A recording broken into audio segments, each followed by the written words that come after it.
Queria agradecer a presença de vocês aqui na primeira mesa de debates da Mostra Monstros no Cinema. Eu sou Breno Lira Gomes, curador e idealizador dessa mostra. E para conversar com a gente aqui hoje, nós temos a Laura Loguércio Canepa, que é pesquisadora, professora, e também o Marco Dutra, que é cineasta, que esse ano lançou o filme As Boas Maneiras, que é um filme de monstro, que lida inclusive com um monstro da cultura popular, que é o lobisomem. E infelizmente ele não está na mostra porque quando nós fechamos a mostra, o filme dele tinha acabado de ser lançado, né? Eu cheguei a conversar com Elias da Imovision. Então, como o espaço da data de lançamento para a data de início da mostra em Brasília, aí impossibilitou a participação das Boas Maneiras. Mas a gente já está começando uma mobilização, né, assim, incentivando o público, os fãs de filmes de monstros, a pedir uma parte 2, né, da Mostra Monstros, que tem muitos filmes que infelizmente ficaram de fora, né? A programação da Mostra conta com 39 títulos, tem 2 filmes brasileiros, um é A Meia-Noite Levarei Sua Alma, do Zé do Caixão, do José Mojica Marins, onde tem o personagem de Zé do Caixão, e O Mar Negro, do Rodrigo Aragão, que é um cineasta capixaba, que inclusive agora ganhou um prêmio um edital do FSA, da Ancine. Então ele agora vai rodar, vai rodar, se não está rodando, ele vai rodar já esse mês um novo filme, dessa vez financiado pela Ancine, né, pelo FSA, Fundo Setorial. E o que é interessante, porque os filmes anteriores ele sempre fez na garra, com pouco orçamento, utilizando na equipe de produção e no elenco pessoas de Guarapari, que é a cidade onde ele mora, né? Então, quem não viu o Mar Negro, sugiro de não perder, vai ter 2 exibições do filme, tá? Que o Rodrigo Aragão, dentro do gênero terror, é um realizador que se deve prestar atenção, para quem não viu ainda os filmes dele. Acho que são acessíveis, dá para poder conseguir de alguma forma os filmes para assistir, tá? E aqui na mostra vai ter o Mar Negro. Bom, vamos começar. Eu vou começar essa conversa, vai ser um bate-papo bem informal mesmo, tá? Colocando aqui para Laura e pro Marco uma questão que é assim: por que os monstros atraem tanto, né? O que fascina tanto nos monstros para o cinema tá sempre lançando filmes de monstro, né? A gente estava ali fora durante a sessão anterior e eu comentei com eles que a mostra ela começou dia 12 de julho em Brasília. Nesse mesmo dia estreou Hotel Transilvânia 3, que é uma animação infantil que brinca com a figura dos monstros clássicos dos estúdios Universal. Aí quando a mostra começou no Rio de Janeiro em agosto, estreou Mega Tubarão, que é um filme de monstro gigante. E agora a mostra já está aqui em cartaz em São Paulo já tem uma semana. Se não for essa semana, na próxima estreia mais um filme do Predador, que é um monstro que ficou de fora da mostra, infelizmente. É amanhã, né? Então, assim, coincidiu com a mostra a estreia de vários filmes com essa temática. O próprio filme do Marco e da Juliana, As Boas Maneiras, estreou praticamente um mês antes da mostra começar lá em Brasília. Então eu queria que vocês comentassem o que fascina tanto nos monstros para o cinema estar sempre produzindo filmes desse tipo. Começamos com o diretor de filme de monstro. Acho que a gente tem que começar com Eu não sei. Eu sempre que as pessoas me perguntavam, mas por quê? Por que seu interesse em filme de terror? Era muito mais fácil para mim pensar o contrário. Como é possível não se interessar por filmes fantásticos e por filmes de gênero? Me parecia que ter um gênero filmes de gênero tinham algo que filmes não de gênero, ou seja, dramas normais, que quando eu era criança na videolocadora, para mim os filmes eram divididos assim, filmes divertidos e interessantes que podiam ser classificados em gêneros e os filmes que as pessoas jogavam nessa coisa genérica que é um drama, que contam histórias de pessoas que existem, mais ou menos conectadas à vida. Claro que depois eu fui pensando melhor um pouco essa questão, mas para mim parecia que os filmes de gênero tinham algo a mais, tinham uma inteligência a mais em relação a outros filmes que não tinham tido essa sacada genial de que as coisas não precisam ser como elas são nas nossas vidas. É muito mais divertido e interessante se elas não forem como elas são nas nossas vidas, porque aí a gente consegue abrir outros caminhos de pensamento sobre as coisas da nossa vida. Eu não pensava assim quando eu era criança exatamente, mas foi isso que eu fui começando a pensar, porque desde que os meus pais, quando eu tinha 6 anos, me perguntavam por que eu tinha tanto interesse por filmes de terror, especificamente. Quando eu comecei a ler um pouco mais sobre da onde veio toda essa história de gênero, e da onde veio a literatura gótica, e por que isso aparece sempre conectado a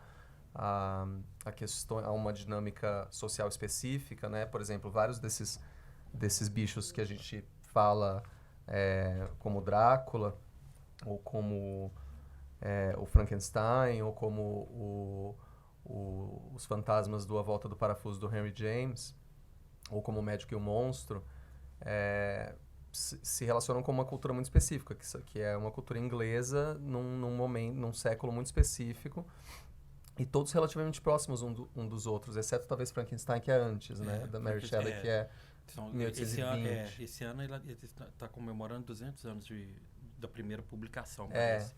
Então, fora o Frankenstein, que realmente é bem precursor, ainda assim no século XIX, são coisas que vieram de uma cultura mais ou menos parecida. E todos lidando com questões ligadas à repressão, especialmente repressão sexual. Então, eu comecei a ver que, na verdade, o monstro, e de uma forma mais ampla, o gênero, o gênero que hoje a gente chama de gótico ou fantástico, que me interessava mais, lidava com questões muito reais, muito concretas. E aí eu justifico assim o meu interesse e por isso, por tabela, o interesse de todo mundo, talvez, porque enfim, a gente sente coisas parecidas. Talvez eu tenha, meus pais falam, você tinha uma personalidade mais sombria e mais carregada, e talvez isso tenha me ajudado a me conectar um pouco mais. Mas meus irmãos, que são super solares, adoram também filmes de terror. Não é necessariamente uma personalidade sombria, carregada e deprimida, ou que vai atrás de um cinema ou de uma literatura desse tipo. É todo mundo, porque todo mundo vai saber reconhecer lá o significado do que é um monstro, né, do que é essa abordagem. E claro, significados múltiplos, muito diferentes. Não estou dizendo que Drácula, o Médico Monstro e Frankenstein são a mesma coisa. Mas que tem um olhar em comum, eu sinto que tem. Eu fiquei pensando, né, agora enquanto vocês estavam falando, eu fui aqui tentando, enfim, não sabia que essa ia ser a primeira pergunta, assim. Tem várias maneiras da gente tentar entender por que os monstros podem ser tão atraentes. Por exemplo, hoje uma quarta-feira, final de tarde, no centro de São Paulo, um dia frio, e a gente tem aqui uma plateia lotando essa sala para discutir monstros, não é nem para ver os monstros, mas para pensar sobre eles. Isso não é uma coisa comum, né? Não seria qualquer assunto de mostra que poderia trazer um interesse tão espontâneo assim, né? Então a gente fica pensando que motivos haveria. Provavelmente, né, esses motivos variam muito, mas tanto você pode pensar o monstro como uma espécie de celebração da imperfeição, né? Que afinal existem uma série de ideais de perfeição que as pessoas perseguem, né, por diferentes razões, e celebrar o monstro é um pouco aceitar essa imperfeição, né? Eu acho que esse lado muito divertido, muito lúdico do monstro, ele é um dos motivos pelos quais todo mundo se interessa, né, pelo monstro, ou quase todo mundo. Existe também a ideia metafórica do monstro, né, do quanto que ele pode, ao ter algum tipo de deformação, né, algo que se diferencia de um determinado padrão, por isso que ele é monstro, ele demonstra algo, sempre tem aquela coisa etimológica, né, a palavra monstro vem de monstrar e que, né, então demonstrar e monstro tem a mesma raiz etimológica e tal. Então o monstro mostra alguma coisa, ele revela algo que seria metafórico, né, quer dizer, alguma coisa que não pode exatamente ser formulada, ela aparece na forma de um monstro, né. E também existe a ideia de que, dependendo de como que a gente pensar, de como a gente vem a pensar sobre a nossa própria existência física no mundo, assim, existência como corpos, existe muita coisa de monstruosa que acontece com a gente, né? Todo mundo que já ficou doente alguma vez na vida e percebe, parece que o meu corpo está se revoltando contra mim, né?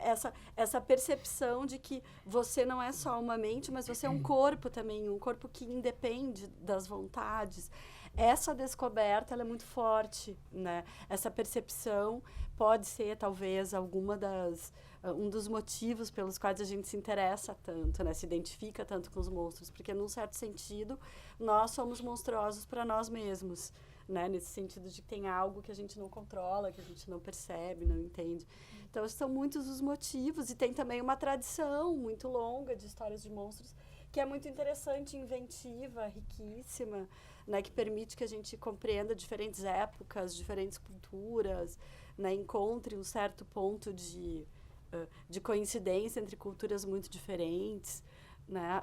Poucas coisas comunicam tão bem entre culturas como um bom monstro, né? Quer dizer, a gente pode ver um filme, sei lá, de fantasma japonês, né? Certamente, na cultura nipônica, esses fantasmas significam alguma coisa diferente do que significam para nós, mas ainda assim o impacto que isso tem é muito forte, né? Então, me parece que inclusive o monstro pode ser pensado, enfim, como um meio de comunicação, como um espaço de compartilhamento, assim, de imaginário.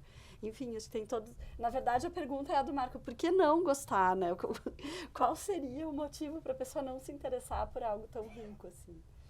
E quais são os monstros preferidos de vocês, assim? Os monstros que vocês viram no cinema ou, de repente, leram em algum livro e que vocês, toda vez que tem ou uma nova adaptação para o cinema, um novo olhar sobre aquela criatura que chama a atenção, faz vocês irem consumir aquilo ali, né? Seja um livro, seja um filme novo, ou talvez um monstro que marcou, né, a vida de vocês, de alguma forma.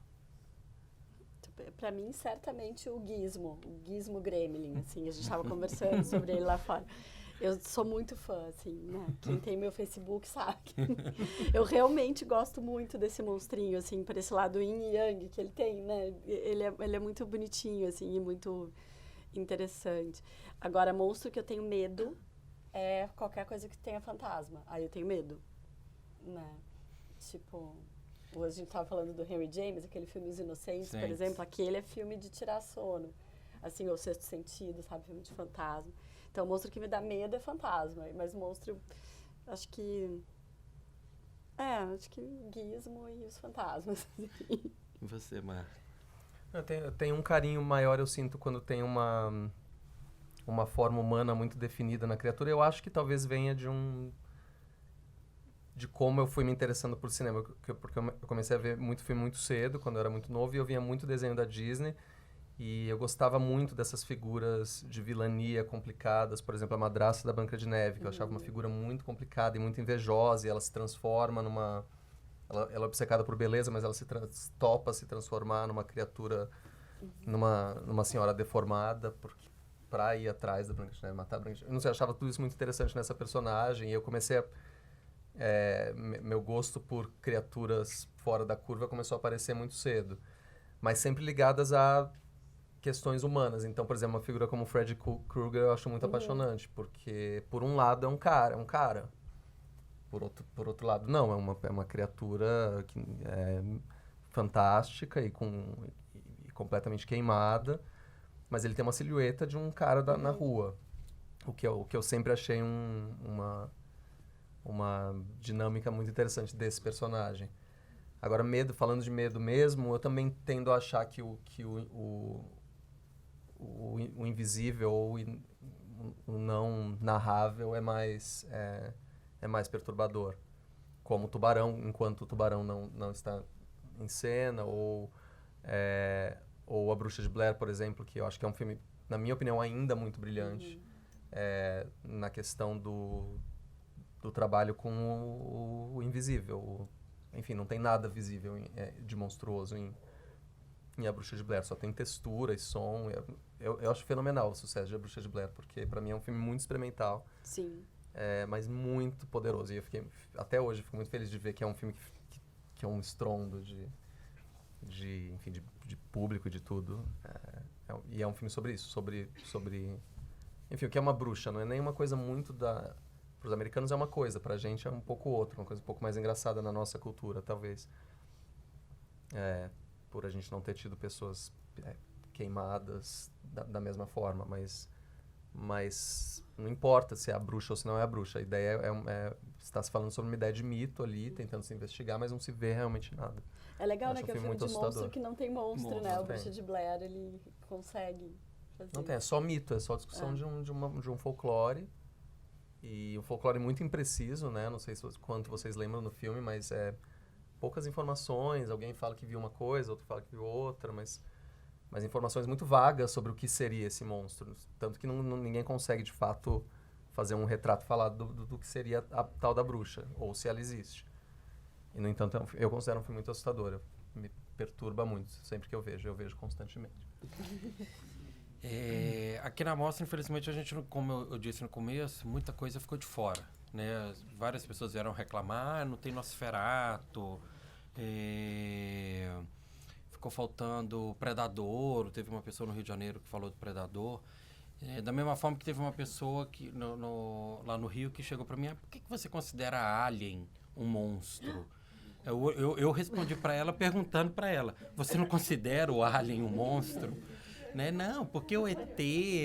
Aí ela começou a puxar do ET, né? Que o ET não deixa também de ser um monstro, mas é um monstro fofinho, bonitinho, que nem o Gizmo, não vai fazer mal a ninguém e tal, né?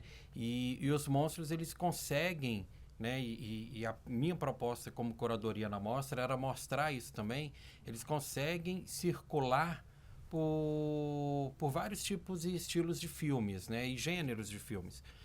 Tanto que aqui na mostra a gente tem a mesma história contada de duas formas, né? Você tem A Pequena Loja dos Horrores, da década de 60, dirigido pelo Roger Corman, que é um filme B, e aí você tem uma versão dirigida pelo Frank Oz, né, que é dos anos 80, baseado no musical da Broadway, né? E virou também uma versão musical daquela história, né? E você tem monstros voltados para crianças, né? A Disney vai lá e faz Monstros S.A., né? Você tem A Festa do Monstro Maluco, que está na programação também. Tem outros filmes que não entraram, tipo Deu a Louca nos Monstros, o próprio Hotel Transilvânia, que brinca com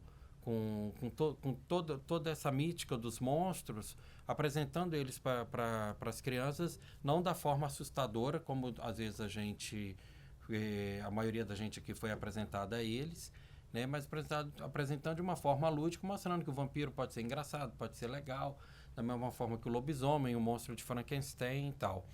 E essa dinâmica que a figura do monstro tem é uma das coisas que eu acho que mais não só atrai a mim, mas atrai outras pessoas também, porque tem essa coisa de que ele acaba representando um pouco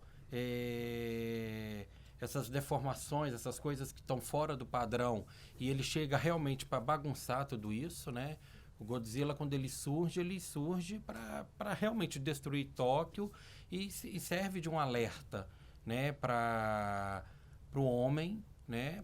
Para o perigo que o uso da energia atômica pode... O perigo que o uso da energia atômica pode ter, pode gerar uma criatura feito Godzilla. Que o primeiro filme é o de 54, que é o que está na mostra, mas ele já teve uma versão em 98, uma outra versão lançada, eu acho que em 2014 ou 2015, vai ter já uma continuação dessa nova versão lançada ano que vem, né? Como que vocês veem essas metáforas, essas coisas, essas mensagens que estão por trás dos monstros, né? Drácula, o médico e o monstro, eles representam ali a Inglaterra da era vitoriana, né? Tem toda uma questão de repressão sexual que você comentou aqui. Eu citei aqui o Godzilla, você tem o Gremlins, por exemplo, a gente estava comentando até lá fora que tem um personagem no filme que é um vizinho, que ele que dá o título do filme vem dele, né? Que ele chama de Gremlin tudo aquilo que é de fora dos Estados Unidos, tudo aquilo que é estrangeiro, né? Vocês acham que a figura do monstro também representa, acaba por representar essa coisa que a gente tem de medo do desconhecido, do de fora, do estrangeiro, que pode surgir, que o cinema muitas vezes acaba usando a figura do monstro para poder, de uma certa forma, tocar nesse assunto? A gente está vivendo um período onde que tem... Aqui no Brasil mesmo, a gente está tendo os venezuelanos vindo para o Brasil, lá em Roraima, e o que a gente está vendo acontecer lá, uma coisa que a gente até outro dia via na televisão acontecendo na Europa, né? Vocês acham que os monstros também servem para representar esse tipo de situação? Acho que depende do monstro, né? Quer dizer, depende do monstro e não só do monstro, mas da história em que ele aparece, né? Então, quando a gente pensa o Drácula, por exemplo, quando o Bram Stoker escreveu, o Drácula, ele vinha da parte mais primitiva da Europa, né? Que, na opinião dele, era a parte mais atrasada da Europa, não é primitiva, atrasada, que seria a Transilvânia. E aí ele vai trazer essa antiguidade, essa energia do passado, que seria uma energia ruim, para Londres, que era o lugar mais desenvolvido do mundo, um dos lugares mais desenvolvidos. Então, ali, o Drácula, por exemplo, eu tenho dúvida do quanto que ele é o estrangeiro e do quanto que ele é o antigo, né? O Frankenstein, por exemplo, ele está mais o reflexo de um outro, né, do monstro que você cria. Já... o lobisomem eu não tenho certeza, vou pensar mesmo. Não, o médico e o monstro também. Mas existem monstros que você pode enxergar como estrangeiros. Acho que depende muito da história que está contada. No Gremlins, com certeza, uma das leituras do filme pode ser essa leitura dos imigrantes, né? Tanto que eles começam a imitar os americanos, eles tentam se comportar igual e fazem uma bagunça. E aquela ideia que você traz ele vem a família toda, você dá comida para ele começa a se multiplicar e tal. Dá para pensar isso no Gremlins, né? Até porque o Joe Dante, que é o diretor, ele é um diretor bastante político, digamos. Ele gosta de usar o horror para discutir questões políticas.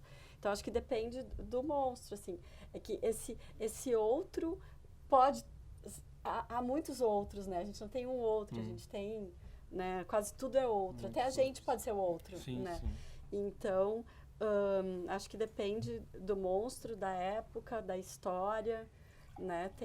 Acho que isso aqui é o mais interessante dessas histórias, por isso que elas são tão variadas, é porque o monstro, digamos, ele é um termo guarda-chuva, né? Que vai dar conta de muitas experiências narrativas de imaginação que a gente tem.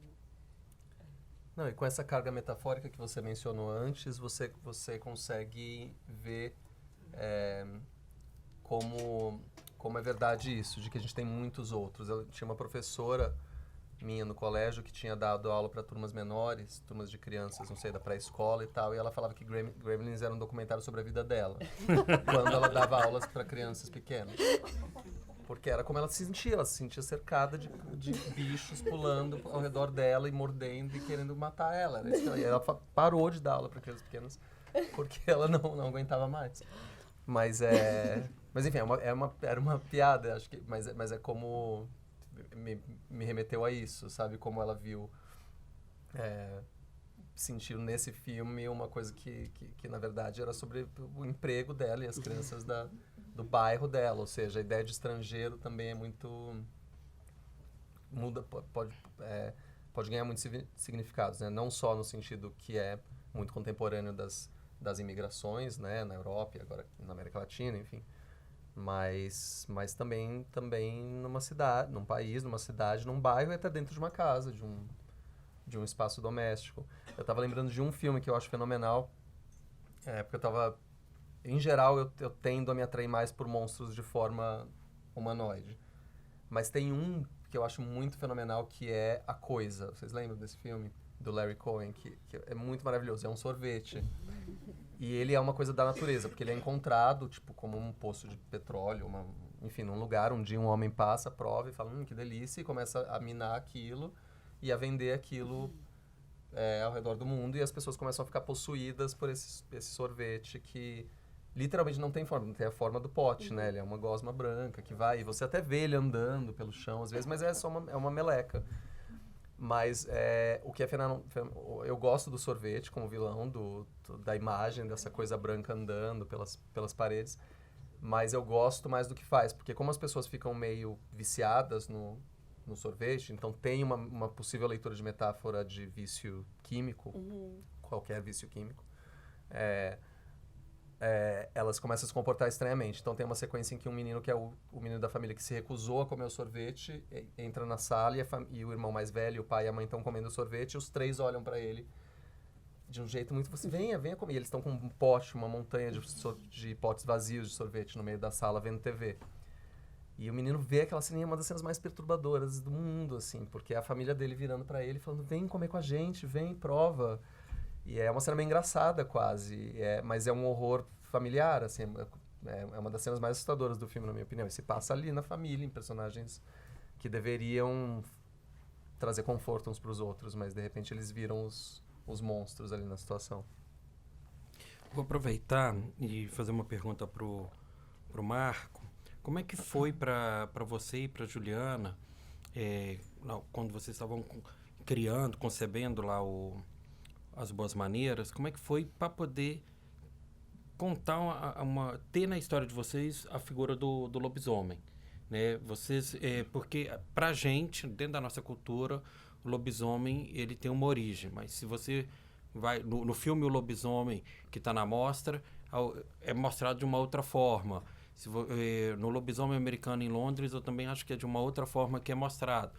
Como é que vocês fizeram? Vocês optaram por buscar, de repente, dentro da nossa cultura, como que esse monstro é contado, né? E de que forma também os filmes antigos, seja de lobisomem ou de monstros, influenciaram vocês para poder criar o que vocês queriam colocar na tela, né? Porque não sei se todo mundo aqui viu o filme, mas quando se descobre que o menino é o lobisomem, depois da cena do shopping, que a multidão toda vai para casa, aquilo remete muito Frankenstein. E a própria transformação dele também me lembrou muito do Um Lobisomem Americano em Londres. Até onde esses filmes realmente influenciam vocês, até onde é uma homenagem para eles, e que lobisomem que vocês queriam mostrar ali dentro do filme, dentro da história de vocês? Foram várias pesquisas. Eu acho que na questão das regras, da lógica, a gente tentou investigar o máximo possível as raízes brasileiras da figura do lobisomem. Era mais interessante pra gente do que outras raízes, até porque o lobisomem é da nossa cultura, né? Ele tá na turma do Chico Bento, tanto eu quanto a Juliana, a gente se lembra de histórias de família, o lobisomem da cidadezinha, o lobisomem da família. Tinha um tio que era lobisomem. Então, é uma coisa curiosa que acontece com essa... Eu obcecava um pouco com essa ideia que o Stephen King chama no livro Dança Macabra, das cartas de tarô do horror, que são essas figuras para ele, as góticas, justamente, que é o lobisomem, que ele relaciona ao médico e o monstro no imaginário dele, A Volta do Parafuso como uma espécie de resumo do fantasma inglês, Drácula, que é o vampiro, e Frankenstein, que é o monstro disforme. Eu gostava da ideia, quando eu era adolescente, eu tinha uma ideia de que eu tenho que fazer um filme de cada uma dessas criaturas. E aí eu lembro de falar sobre isso com a Ju. A gente tem que fazer de todas elas, e aí a gente vai começar com o lobisomem porque é a mais brasileira. Não sei se a gente vai fazer filmes com todas as criaturas, não tá ainda nos planos. Mas quando a ideia do Boas Maneiras apareceu, que apareceu num sonho que eu tive, eu conversei com a Ju sobre a imagem das mulheres criando o bebê monstro. A primeira coisa que a gente lembrou foi daquele filme It's Alive, Nasce um Monstro, que também é do Larry Cohen, aliás. E a ideia de fazer um filme sobre essa coisa, em geral, no nosso imaginário fofa e positiva e bonita, que é um bebê, mas ele é um monstro, ele mata as pessoas e tal. E a gente começou a conversar sobre o filme a partir daí. E nos pareceu muito... eu não sonhei com um lobisomem, mas nas nossas conversas, muito rapidamente, a gente falou, ele teria que ser, às vezes, um bebê e, às vezes, um monstro, portanto, um lobisomem. Que é essa ideia que, na verdade, está em muitas culturas, até nos gregos, até, enfim, em povos nativos das Américas. A ideia de metamorfose é presente, né? Então, tinha muitas fontes para bebê. A gente foi nos causos mais clássicos de lobisomem no Brasil, que, em geral, são ligados ao campo, né? Ao mundo não urbano. E aí entrava outra ironia nossa, que o nosso filme era totalmente urbano. Então, a gente começou a discutir também essa relação campo e cidade dentro do filme, que personagem que veio do campo, quem que é o pai, como é que surgiu esse lobisomem veio do campo, como é que ele foi trazido. E quem são essas duas mulheres? Uma é rica e outra é pobre, ou não? Elas são irmãs? A gente começou enfim, brincar de falar sobre as personagens e sobre os temas, que nem como alguém molda uma coisa de argila mesmo. Você vai descobrindo a forma das coisas nas conversas. E a gente começou a ver que esses temas de contraste apareciam muito nas conversas. Tipo, o pobre e o rico, o centro e a periferia, o campo e a cidade, a criança e o adulto. E, eventualmente, a parte 1 da gestação, a gravidez, e depois, de fato, o parto e a criança como um ser independente. Essa ideia de contrastes começou a aparecer muito nas conversas. A gente falou, a gente começou a se animar muito com o projeto, porque era isso, era um filme de lobisomem, que é um monstro que é sobre extremos, né? O extremo do bom comportamento e o extremo da perda de controle, da monstruosidade, do canibalismo, enfim, do que se quiser definir. E o nosso filme, todos os temas que apareciam, que a gente adicionava no Caldeirão, também eram sobre extremos. Então foi bem prazeroso, assim, contar. Mas no sentido da pesquisa, a gente leu bastante coisa de narrativas um pouco mais conhecidas, tipo do Sabine Baring-Gould, que é um padre, não sei se esse é o termo, mas um religioso europeu do século XVII, que escreveu o livro dos lobisomens, mas muito europeu, né? Lógicas muito europeias. Vimos muito esses filmes todos, alguns muito parte do nosso imaginário, tipo Lobisomem Americano em Londres, outros a gente foi descobrir fuçando em filmes obscuros de lobisomem, tipo She-Wolf of London. Enfim, a gente queria ver se tinha lobisomens mulheres. Filme brasileiro, vocês chegaram a ver algum? Filmes brasileiros. A gente falava muito do lobisomem do Ivan Cardoso na Amazônia, porque eu lembro que a gente foi na estreia desse filme quando foi, 2004? No Festival do Rio. 2005, em São Paulo, e aí tinha um lobisomem. Enfim, uma pessoa vestida de lobisomem na fila, assustando as pessoas. Foi uma experiência muito divertida. Mas a gente foi nesses lugares, mas sempre para se informar, mais do que para não sei qual é a palavra, homenagear ou copiar, porque na nossa cabeça a nossa história já estava mais ou menos formada. E as nossas referências de forma eram todas de conto de fadas, na verdade. Porque é o que formalmente a gente viu o filme como um conto de fadas, então também não adiantava a gente beber muito só no cinema, exceto no cinema da Disney. E em alguns outros casos, como na Companhia de Lobos, do Neil Jordan, que é baseado na Angela Carter, que é uma revisora e escritora de novos contos de fadas. Fazia mais sentido pra gente mergulhar também numa literatura de contos de fadas que usa muito a figura do lobo como a figura do monstro, né? Do descontrole. Tipo, o caso mais clássico é o Chapeuzinho Vermelho, ou os Três Porquinhos, mas não só, né? É uma figura muito presente, o lobo, no conto de fadas. Quer comentar alguma coisa? Uma coisa que eu estava pensando agora, enquanto a gente estava falando de lobisomem, né? Que, em geral, pelo menos na iconografia do cinema, assim, o lobisomem, ele costuma ser um monstro adolescente, né? O menino entrando na puberdade. Então, começa a nascer pelo em lugares esquisitos, aumenta de tamanho, nasce cabelo na mão, né? Quer dizer, a primeira coisa, né? Quando começa a sair aquele cabelo na mão. Então, e no caso do filme de vocês optaram por, quer dizer, não relacionar o lobisomem necessariamente com essa fase da vida, que seria, digamos, um símbolo muito atribuído ao lobisomem, e colocar, quer dizer, o lobisomem já é assim desde, né, ele já nasce assim, né? Não é exatamente o mesmo processo, digamos, do cara que vira lobisomem depois. Sim. E aí eu fiquei me perguntando, assim, reforço a pergunta, como é que vocês chegaram no lobisomem, na figura do... Né, ali não é nem lobisomem, é um menino, né? Mas nessa figura do... Né, meio cachorro, meio lobo, assim. Você diz no design do lobisomem, porque... em como ele é É... fisicamente. Até porque ele é muito, muito apavorante quando ele é um bebezinho. E aí depois, quando ele tá maiorzinho, ele já é um... Tipo assim, a gente fica com medo dele mesmo quando ele ataca, porque ele, em princípio, ele não tem uma aparência tão agressiva, digamos assim. Ainda que ele seja monstruoso, porque ele é meio menino, meio lobo, cachorro, enfim. Aí eu queria saber mais, assim. Tem duas coisas. Uma é que, na primeira versão da história, quando a gente escreveu, o bebê não crescia. Ou seja, o filme era um tempo contínuo e a segunda parte do filme era a Clara com um bebê. Só que isso começou a aparecer vários problemas pra gente. A gente não gostava das cenas que a gente estava escrevendo e a gente entendeu que era porque era difícil escrever todo um segundo arco narrativo com um personagem que não tinha conflitos internos muito. Sim. Ele era mais ele ia virar um efeito especial de uso longo, assim, e a gente estava com muita dificuldade disso. E a gente resolveu fazer essa experiência, que vamos assumir, ousar um pouco mais e fazer uma segunda parte que são 7 anos depois. E aí o tempo passou e aí esse menino cresceu. Então começa, de fato, o tempo não é contínuo, começa uma nova história. E a gente gostou mais disso. A gente gostou mais dessa ideia porque aí sim a gente conseguiu tratar o Joel como um personagem com alguma complexidade. Então, ainda como criança, porque a gente estava falando de infância também, de complicações não... A gente até pode fazer... Os atores mirins brincavam com a ideia de fazer sequências com eles adolescentes e tal. Mas nesse filme a gente queria deixar o universo mais relacionado ao da gestação e da infância. Então, isso foi uma primeira decisão.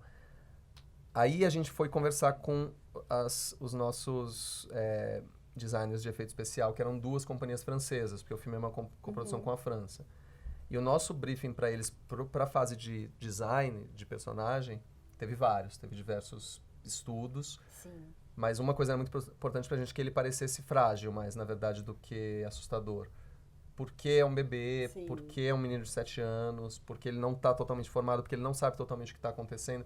Então, mesmo que ele seja capaz, de fato, de matar uma pessoa, ele precisa estar no meio do caminho. Ele não é uma pessoa madura. Sim. Nem como um bebê, porque é um bebê recém-nascido, e nem como um menino de 7 anos. Então, aí teve 2 designs diferentes. Um do bebê e outro do menino de 7 anos. O do menino de 7 anos foi feito usando traços físicos do Miguel Lobo, que é o ator que faz. O Miguel, a gente escaneou ele. O nome dele é Miguel Lobo mesmo, Miguel né? Lobo. Então, isso é muito legal. Veja, o nome é distinto. E a produtora de casting é a nossa amiga Alice Wolfenson. Sim. Então teve o design do Lobisomem de 7 anos levou em consideração os dentes do Miguel, por exemplo, onde que ele tinha dente faltando, para os dentes do lobo serem... Sim. E aí, isso foi a parte mais delicada, que é a parte que quando eu vejo o filme eu fico pensando em como seria se a gente tivesse seguido por outro caminho. Enfim, a gente não era uma produção gigantesca com milhões e milhões de dólares, então a gente tinha que ser muito econômico nos efeitos. E aí o melhor caminho que a gente encontrou, que é o que está no filme, é uma mistura de animatrônica com CGI. Isso pra mim, quando eu vejo o filme, é onde eu tenho dificuldade ainda de fazer esses 2 mundos se conectarem completamente. Porque eu ainda acho, como espectador, que o CGI me faz ler uma coisa e o animatrônica me faz ler outra. Eu particularmente prefiro a animatrônica. O bebê era um bebê real, era um bebê de animatrônica, que abria a boca, botava a língua pra fora, chorava, virava a cabeça. Tinha 3 pessoas operando ele com controles remotos e cabos. É sensacional, aquele... Tu podia é um ter bebê, trazido pra assim, gente ver. Ele mora na França. Ele ficou com o produtor francês. Mas ele... A gente perdeu ele no divórcio, essa era a piada. Mas ele... Foi apaixonante filmar com ele, porque é isso, a Isabel Zua, que faz Clara, que atua com aquele bebê, dá de mamar para aquele bebê, leva uma mordida, aquele bebê sangra, dá o sangue na boca dele. A relação que ela teve com aquele bebê foi ultra íntima. A gente filmou o peito dela com o bebê mamando, dando a mordida. E foi muito bonito ver tudo isso, porque tudo isso de fato aconteceu diante da câmera. Com o Miguel, as cenas dele aos 7 anos, tem várias cenas de maquiagem. Quando ele tá na banheira, com o braço peludo, tudo maquiagem. Agora, as cenas de transformação, ele atuou nas cenas também com roupa verde. O personagem foi feito em cima dele. Mas é um processo muito difícil. É como fazer animação, de fato. É outro tipo de direção de cinema. Porque aí você recebe um rascunho, aí você vê um rascunho com um personagem ainda muito Cru. só esboçado, muito cru. E às vezes dá errado, aí você começa a falar, gente, não vai sair esse personagem, a gente tem que ter filmado de outro jeito. Uma hora sai. Mas são processos muito diferentes, assim. Agora, tudo começou com o design ali, com o artista na prancheta, e a gente falando, não, o dente um pouco maior, a perna um pouco mais fina, pelos não no corpo todo, partes com falha, porque ele ainda não está totalmente... Ou seja, tentando construir um lobisomem bebê e um lobisomem criança, usando características de bebês e de crianças humanas. E pra isso não tem tanto repertório, quer dizer, né? Não tem, tem muito repertório de monstro já, o lobisomem maduro, digamos, né? Mas isso é muito original no filme, assim, eu acho que funciona muito porque é alguma coisa que a gente não tinha visto ainda, um lobisomem nenezinho. As fotos que eram mais inspiradoras de referência eram fotos de coisas reais, distúrbios de pessoas com muito pelo, ou fotos de feto dentro da barriga, ou fotos de fetos e filhotes de lobo, enfim, de coisas que existem, não outros filmes de lobisomem. Pessoal, vamos abrir aqui para o público. Quem quiser fazer alguma pergunta aqui para a mesa, eu vou pedir só para levantar a mão, para a gente poder levar o microfone, porque está sendo feito o registro em vídeo. Alguém tem alguma pergunta para fazer? Tem ali, a senhora ali. Só um minutinho, por favor.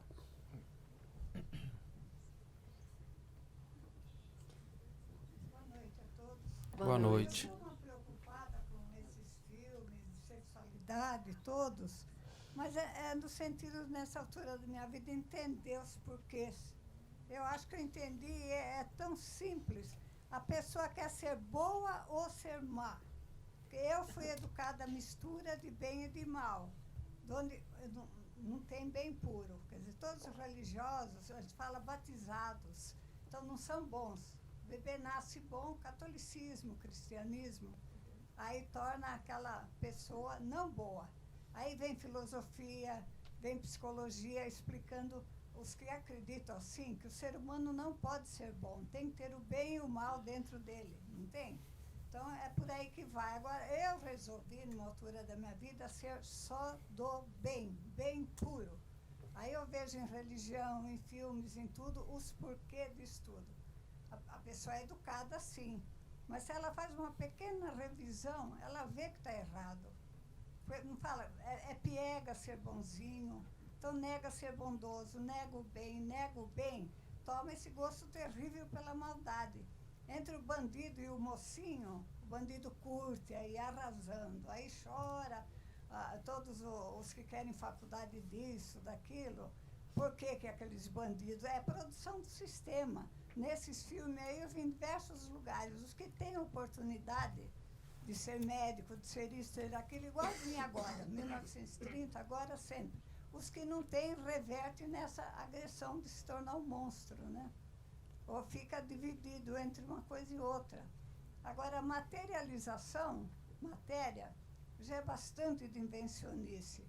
A mística, o invisível, os fantasmas, falou, não, esse me dá mais medo.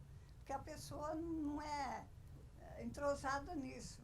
É classe de feiticeiros, disso, daquilo. Eu resolvi ser por mim própria. Sou ateia, mas não ateia, morreu, acabou. Eu tenho a minha mística, né?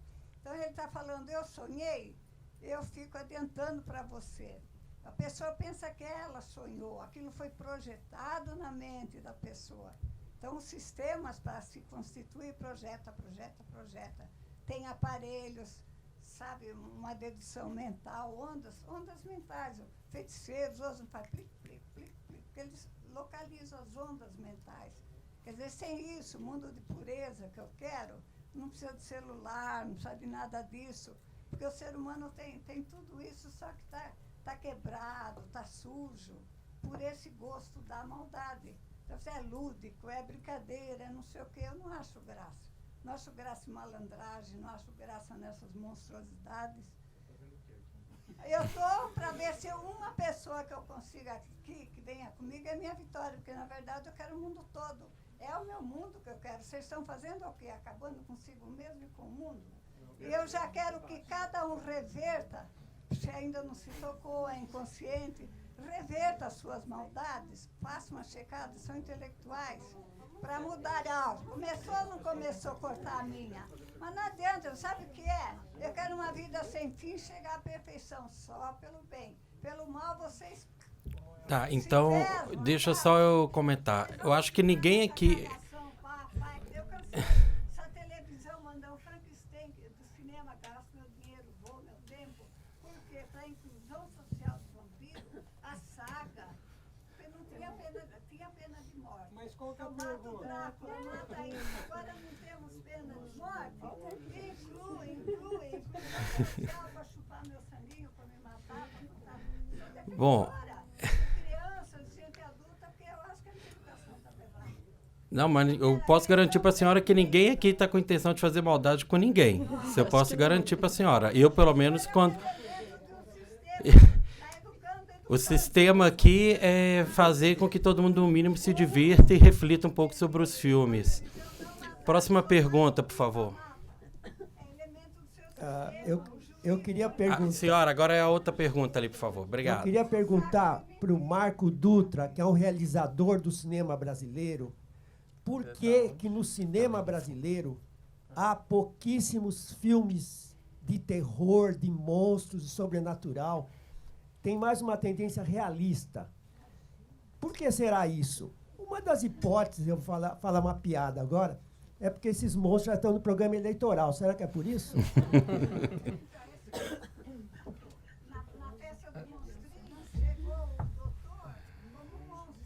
A gente... Senhora, deixa ele responder a pergunta aqui, por favor. Obrigado. Enfim, a gente tem um cinema, de qualquer forma, muito cíclico, né? Com muitos altos e baixos. E aparecem os casos dos filmes de terror, como o caso do Mojica, ou o caso do Ivan Cardoso, ou o caso do Walter Hugo Cury, mas são sempre um pouco casos porque a nossa história se forma um pouco de casos, né? E criar uma raiz e uma base sólida que seja eterna, não sei se eterna, mas que seja eterno, acho que nada é, mas que tenha uma duração por mais de, vamos dizer, 5 décadas, talvez, como um modelo que é o que a gente tem na nossa cabeça, que é o do cinema americano. Se complica um pouco pelo jeito que a gente produz, pelas agruras que o nosso cinema enfrentou durante esses 100 e tantos anos de cinema. Agora, os casos existem e tem uma conexão com o fantástico que é presente em diversos filmes que não são considerados de horror. Por exemplo, no caso de diversos filmes do cinema novo, via alegoria, como Macunaíma, por exemplo, que é um filme fantástico, que eu acho que acabam não entrando no pacote filme de terror, filme de gênero, mas que eu acho que se a gente fizer uma revisão disso, eles acabariam entrando. Caso de Macunaíma, ou caso de diversos filmes do Walter Hugo Cury, por exemplo, que eu acho que também não é visto como um diretor de gênero, visto como um diretor de dramas. Ou Glauber Rocha. Laura, eu queria ajuda nessa resposta. Porque... na verdade, eu fico pensando se a gente tem tão poucos filmes ou se a gente tem pouca memória, assim. Porque quando você vai aos filmes brasileiros, quando você olha o conjunto, tem um número muito grande de filmes fantásticos e tem um número significativo de filmes de terror mesmo, né? Aqui em São Paulo, nos anos 70, no período... digamos, numa década em que se produziu muito cinema em São Paulo, você tem um número, olha, alguma coisa, pelo menos 30 filmes de terror, né? Não sei se o número nos anos 70 é exatamente esse, mas em torno desse número de filmes, e alguns deles fazendo 1 milhão de espectadores, 1,5 milhão ou mais. né? Então, o que acontece, me parece que no Brasil a gente tem mais filmes de terror do que a gente lembra como memória compartilhada entre as pessoas, porque há uma certa resistência a reconhecer a existência de alguns filmes ou a relacionar alguns filmes com esse universo do fantástico. É o caso do Curi, ele fez 2 filmes de horror excelentes nos anos 70 que não são lembrados como filmes de horror, né? E ganharam prêmio como filmes de terror internacionalmente. E então há controvérsia se a gente tem tão pouco assim. Agora, por exemplo, né, nos últimos 10 anos teve uma grande quantidade de filmes de longas metragens brasileiros, dirigidos por diretores que, não por acaso, todos fizeram sua formação cinéfila ali nos anos 70 e 80, né, que é uma fase de ouro para o cinema de terror. Você tem diretores de diferentes grupos, né? Você tem um cara como Rodrigo Aragão, que é um diretor que faz cinema independente, um cinema bastante vinculado ao nicho mesmo de festivais de terror e tal. E você tem cineastas como o Marco, como a Juliana, como a Gabriela, que circulam não tão especificamente no horror como gênero principal, né? Mas que tem uma circulação e tem um interesse pelo gênero muito evidente, né? E que estão fazendo filmes agora. A gente teve, agora há pouco, estreou o Motorrad, né? A pessoa pode gostar ou não do filme, mas é um filme de horror que estreou num Cinemark e tal, né? O Boas Maneiras, o Animal Cordial. Só agora a gente está com 2 ou 3 filmes brasileiros de terror em cartaz e outros por estrear, né? Então, eu não sei se é tão pouco assim. Eu acho que a gente tem menos memória e não tão poucos filmes. Estou pensando.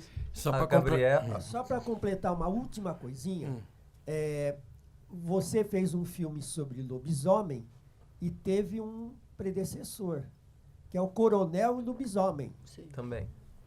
Que é um livro famoso e foi feito 2 versões. Sim. A figura do lobisomem, até quando eu comentei aqui, fiz a pergunta pro Marco, tem vários filmes sobre o lobisomem. É isso que a Laura está comentando aqui. Ou a gente não sabe, realmente não sabe, né? Porque o Brasil tem esse problema sério de memória, né? E Reginaldo Faria dirigiu um filme, Quem Tem Medo de Lobisomem. O cartaz é feito pelo Ziraldo, né? Então, assim, e é um filme que tem zumbi, tem vampiro, tem um monte de monstro no filme. E assim, muitos deles, às vezes, nem estão aqui na mostra, não só pela questão do curto prazo de tempo que eu tive para produzir, mas também porque ou se perderam ou não existe uma cópia digital mínima que seja, um DVD, por exemplo, né? Ou a película que existe, ela está detonada, ela precisa ser restaurada para a gente poder ter acesso àquele filme, né? E outras questões também que envolvem cinema brasileiro, porque fazer isso aqui, gente, é sempre muito complicado, é sempre muito difícil, porque às vezes quem tem filme para liberar é complicado, porque às vezes não é um dono só, são vários donos do filme, né? E tem N questões para poder a gente chegar até aqui, né? E hoje eu digo uma coisa que eu tenho observado nos últimos anos, a geração do Marco, da Gabriela, da Juliana, que é justamente essa... no debate lá em Brasília foi colocada essa questão, eu apelidei essa geração da geração Sessão da Tarde, entendeu? Porque são as pessoas, assim como eu, que, de uma certa forma, começou a ter o gosto pelo cinema através da Sessão da Tarde ou do Corujão, né? Porque existia um tempo que só tinha aqueles canais ali de televisão que a gente via os filmes naqueles canais, né? Então, essas pessoas tinham acesso a todos esses filmes que a gente tem aqui. Muitas dessas pessoas viram na televisão, quando eles passaram na televisão. Então, a partir do momento que elas começam a produzir, são esses filmes que elas têm de referência, muitas vezes, né? E vai muito também por um gosto pessoal. né? Tá mais do que claro que o Marco gosta do gênero terror, gosta dos monstros. Então, assim, para ele chegar e produzir um filme onde um protagonista é um lobisomem, era algo que era inevitável de acontecer. E eu, pessoalmente, como fã de terror, de monstros, eu quero que cada vez mais a gente tenha filmes assim, produzidos aqui também, porque a gente tem muita história para poder contar, né? Não só dramas, né? Mas também histórias ligadas ao universo fantástico, que pode envolver o lobisomem, como pode envolver qualquer outro personagem da nossa cultura, desde a mula sem cabeça, entendeu? Então, assim, eu acho que cada vez mais a gente vai ter novos cineastas, novos realizadores querendo entrar nessa área, né? Se eu não me engano, o Andrusha Waddington tá com um filme de terror para sair. E ele já tem aqueles Gêmeas que... Já tem o Gêmeas, que é um texto do Nelson Rodrigues. E que eu não tenho certeza se o texto também tem essa pegada meio thriller, meio psicótica, né? Quem não viu o Gêmeas, não deixa de ver. É um filme maravilhoso do Andrusha Waddington. Se eu não me engano, é o primeiro longa dele. Entendeu? Então, assim, tem muita coisa que fica meio que escondida. Infelizmente, fica restrita a festivais. Aí o exibidor não quer lançar. O distribuidor encontra dificuldade porque o exibidor não quer programar o filme. Lá no Rio, por exemplo, filme de terror, às vezes, não estreia na Zona Sul. Ele só estreia na Zona Oeste ou na Zona Norte. Né? Eu não sei, por exemplo, se o filme não me lembro agora, se o As Boas Maneiras entrou em algum cinema da Zona Norte do Rio. Talvez ficou restrito só à Zona Sul, entendeu? Porque aí o exibidor, não o distribuidor, mas o exibidor encarou o filme dele como um filme de arte. Não viu o potencial que o filme dele poderia ter com o público da Zona Norte. E eu já trabalhei num cinema chamado Ponto Cine, lá no Rio, que é um cinema que fica num bairro chamado Guadalupe, que vira e mexe aparece aí nos noticiários nos últimos anos, por causa da violência. E lá a gente se surpreendia, não só a gente, mas também o diretor, o distribuidor, com a recepção que o público de Guadalupe, que no inconsciente deles é um público menor, por ser de Zona Norte, recebia os filmes, entendeu? E o olhar é totalmente diferente. Então, assim, precisa muito também acabar esse preconceito. É um preconceito que é geral, é um preconceito que vem desde quem produz até quem lança. E, às vezes, também de quem recebe os filmes, que é o espectador. Acho que a gente tem que estar mais aberto para poder ver as histórias de horror. No nosso inconsciente, o horror só está ligado ao José Mojica Marins. A Meia-Noite Levarei Sua Alma, que a gente vai passar aqui, quando eu vi pela primeira vez, eu fiquei encantado com o que é aquilo, com o que é aquela história, com o que é aquele filme. E depois que eu fui ler a biografia dele, que eu fui descobrir como é que ele fez aquilo ali, eu fiquei mais encantado ainda. Você parar e pensar que uma pessoa virou à noite colando purpurina por purpurina nos fotogramas para poder gerar um efeito especial, isso é fantástico. Nem Hollywood faz isso, entendeu? Então, assim, o Rodrigo, o fato de ter Rodrigo e Mojica lado a lado aqui na mostra, é para mostrar que, assim, se talvez o Rodrigo está mais próximo, o cinema do Rodrigo está mais próximo do cinema do Mojica, pela questão da criatividade, pela questão do baixo orçamento, pela questão de uma pessoa que quer fazer cinema, pelo fazer cinema, entendeu? E que não está nem aí porque os outros vão dizer, entendeu? Ele está lá fazendo os filmes dele, ele tem vários filmes, né? Inclusive um dos filmes que poderia ter entrado é A Noite do Chupa-Cabras. Sim, exatamente, entendeu? Né? Que é um filme de monstro. Que é um filme de monstro mesmo dele, né? Ele agora está com dinheiro para fazer um outro, para fazer um filme novo, e a gente fica com uma expectativa em torno do que ele vai apresentar, tendo dinheiro, entendeu? Tendo dinheiro. Então, acho que assim, acho que a gente tem que valorizar, pesquisar, tentar buscar, bater lá na Cinemateca, ver o que tem, entendeu? Porque a gente precisa resgatar isso. Resgatar esses filmes para justamente a gente não passar a achar que eles não existem ou que não foram feitos, entendeu? Espera aí, só um minutinho. Tem uma pergunta aí atrás? Desculpa se eu me estendi, gente. Boa noite. A minha pergunta é referente ao cinema internacional, assim. Porque, a gente, como você falou, metaforicamente, a gente tende a se representar nos monstros, né? ou representar a pessoa, ou uma atitude, ou uma situação do mundo atualmente no monstro. Só que na literatura tem muitos monstros que, como vocês citaram os seus monstros favoritos, o meu é aquele que é indescritível. É difícil de ser passado para algo visual. Eu sou muito fã de Lovecraft. E, assim, eu sinto que uma carência enorme no cinema para esse tipo de filme, que a gente não que em vez de definir o monstro, e sim a situação que gera em torno e uma situação na gente. A minha pergunta é, você acha que a gente está preparado para largar a metáfora da gente se representar no monstro, ou o monstro representar uma situação, e sim no final a gente perceber que a gente é muito... que os filmes, assim, geralmente de monstros, estão se estendendo muito na campanha de heróis, né? O monstro é representado como figura má, e vem um herói, ou no caso, o próprio monstro pode seguir esse caminho do herói.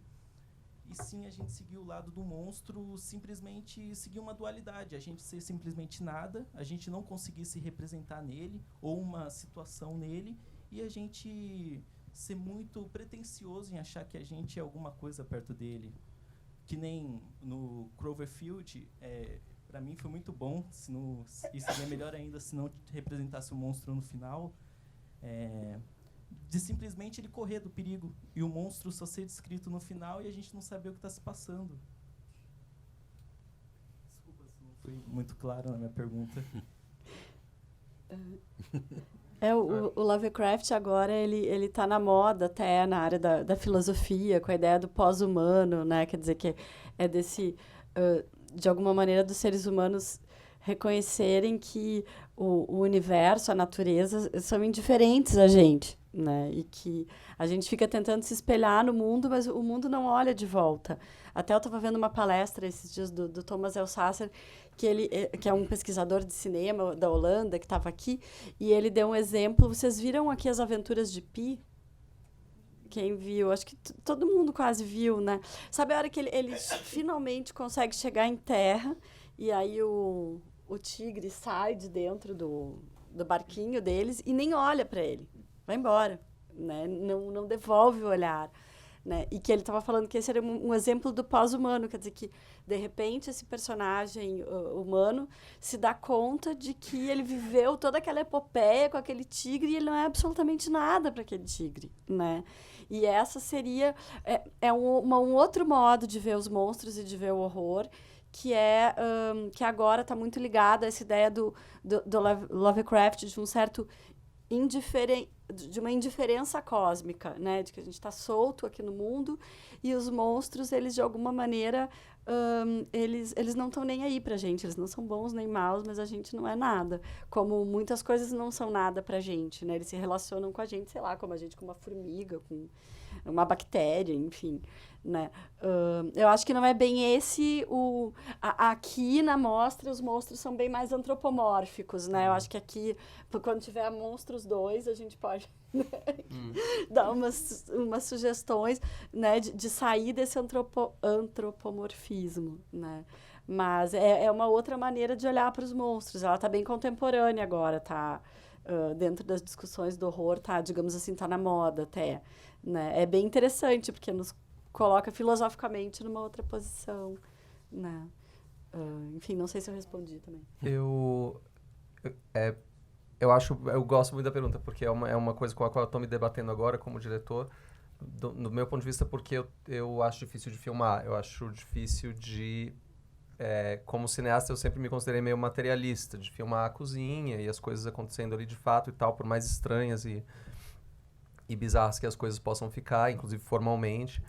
Mas eu tenho me perguntado sobre como filmar. Eu demorei para entender e gostar de Lovecraft. Eu rejeitava um pouco por muito tempo. E aí agora eu comecei a gostar e mergulhar e tô meio desenvolvendo uma paixão por isso. E aí eu comecei a escrever um projeto que chama A Professora, que em teoria deveria ser, se existir algum dia, seria um filme Lovecraftiano.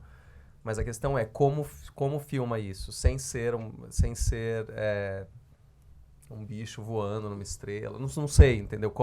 E eu acho que tem jeitos. Enfim, eu tenho investigado quais seriam possivelmente os jeitos de filmar, de modo que você não barateie esse tipo de horror cósmico com a imagem dele, com uma foto dele, entendeu? Não cientificize esse tipo de horror. Quem eu acho que se aproxima disso no cinema é o David Lynch. Que faz, vendo os filmes, é a ideia de que a realidade é um pedaço de papel. A realidade, você vai fazer um furo na realidade a qualquer momento. Ela vai quebrar a qualquer momento. É muito difícil de fazer isso no cinema. Eu acho que realmente pouquíssimos exemplos existem, eu acho. De exemplos de fato bem-sucedidos desse tipo de horror. Não sei qual a palavra, cósmico. Um filme que eu achei muito Lovecraftiano, mas que não é de horror, mas que eu recomendo, assim, é um filme do Werner Herzog, um documentário. O Herzog, um diretor alemão, ele fez vários documentários, ele gosta muito de documentários de natureza. E ele fez um na Antártida chamado... meu Deus, Viagem ao Fim do Mundo, de 2007. E que ele vai entrevistar uma série de cientistas que moram na Antártida, numa estação McMurdo lá, e eles investigam um tipo de natureza completamente alienígena que tem lá, que nos é completamente estranha. E eles têm discussões ali sobre esse desconhecido no próprio planeta Terra, no fundo do gelo, que bate muito. Até o Lovecraft tem uma história que se passa na Antártida, né? Oi? Não é o Chamado de Cthulhu, é Nas Montanhas da Loucura. E tem uma cena de um pinguim correndo, suicida, correndo para as Montanhas da Loucura. Enfim, esse talvez seja um filme Lovecraftiano, mais no sentido filosófico, não tão no sentido do terror, assim. Mas realmente, acho que o Twin Peaks agora, do David Lynch, consegue talvez chegar nesse horror cósmico mesmo, assim, né? Sem criar um monstro cheio de olhos, umas coisas assim. É que dobra a realidade de um jeito muito fascinante. Eu não sei como ele faz isso. David Lynch é um desses que eu falo, não sei, parabéns. Eu gostaria de entender um dia como faz isso. Próxima pergunta ali. Calma, tá lá atrás, vai vir pra cá. Aqui. Sim, Fica tranquilo, a gente volta. Essa pergunta é pro Marco.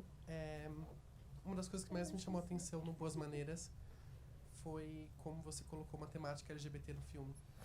E é uma coisa que eu discuti com várias pessoas que assistiram o filme e que me tocou e tocou elas também. É de certa forma, fazer um filme de monstro para um público LGBT. Eu não sei se essa foi sua intenção, mas foi muito emocionante.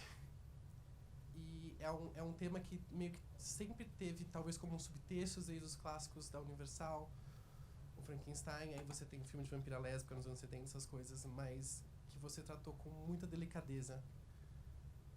Enfim, eu achei isso muito tocante, queria saber se isso foi uma preocupação sua e se é uma temática que você pretende trazer para projetos futuros, talvez você falou desses outros monstros, enfim. É isso. Enfim, eu sou gay, Juliana também, e então nos identificamos assim, então também pra gente é natural que abordar essas temáticas. Agora, seria natural. Agora a gente percebeu que a gente não naturalmente ia por esse caminho, por diversos motivos. E no Boas Maneiras, a gente teve um problema porque não tinha isso na história do romance entre as personagens da Clara e da Ana.